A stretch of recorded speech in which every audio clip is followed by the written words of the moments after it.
A man walks alone late at night on an empty road in the wilderness. The dense forest on either side of the narrow asphalt ribbon looked dark and imposing. Even though the moon was bright and the stars were shining, the thick canopy of leaves blocked most of the light, leaving the woods in permanent shadow. He quickened his pace, pulling his jacket tighter around him. The temperature had dropped considerably, and even though the wind was still, the trees whispered ominously, their dry leaves sighing and swirling around his feet. Then he heard it, a whisper in the wind that seemed to say his name. At first he thought nothing of it. It was probably just his imagination. But then he heard it again, closer this time, and with it, the sound of footsteps. Footsteps that were definitely not his own.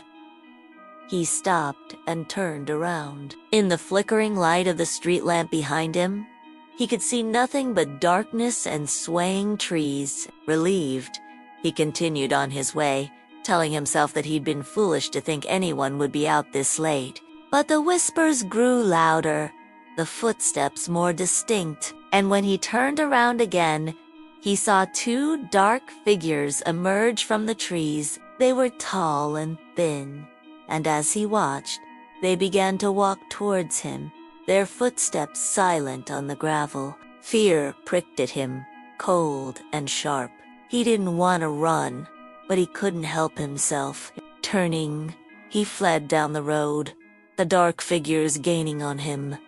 As he ran, he risked a glance over his shoulder. The figures were close now, their faces inches from his. Then he stumbled and fell, scraping his hand on the rough asphalt. He scrambled to his feet and ran faster, the whispers echoing in his ears. He dared not look back, but he could feel their presence behind him, like a shroud of darkness enveloping him, suffocating him. The road curved and straightened, and he could see his farmhouse in the distance, a beacon of light in the darkness. With a surge of adrenaline, he ran faster, the finish line in sight. He burst through the front door and slammed it shut behind him. Panting, he leaned against the door, his heart pounding in his chest. It was only when he heard his dog's furious barking that he realized he wasn't alone. He spun around, his eyes wide with terror, and saw the dark figures standing in the doorway. Their faces were inches from his, now their eyes glowing red in the darkness. He screamed and took a step back, his foot catching on the rug. He fell, the figures advancing on him, their whispers growing louder, their voices dripping with malice. He scrambled back, knocking over a chair in his haste, and made for the stairs, his family's bedroom at the top. As he climbed, he could hear the whispers right behind him, their voices slithering up the stairs, their breath hot on his neck. He reached the landing and turned, his eyes wide with fear. The figures were there, their faces inches from his, their eyes boring into his soul. He screamed again, this time in terror, and clung to his wife, burying his face in her hair, his body shaking. He felt his children stir in their sleep, their innocent presence a comfort in the darkness. He held on to them, his whole body trembling, as if expecting them to vanish, to leave him alone in the darkness with the whispers. But they didn't. The figures didn't move. They simply stood there in the doorway, their presence a suffocating weight in the small room. And then, just as suddenly as they had appeared, they vanished.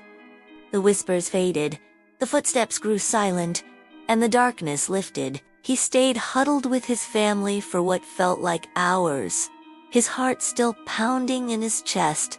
The memory of the red eyes burned into his retinas. When he finally emerged from his bedroom, the house was silent. His dog was nowhere to be seen. Had he imagined it all? The whispers, the footsteps, the figures in the doorway. He looked out the window at the dark woods, their branches swaying in the wind. They looked peaceful, even inviting. He could have sworn he saw movement in the trees, but when he blinked, it was gone. He went downstairs and out into the yard, calling for his dog. No answer.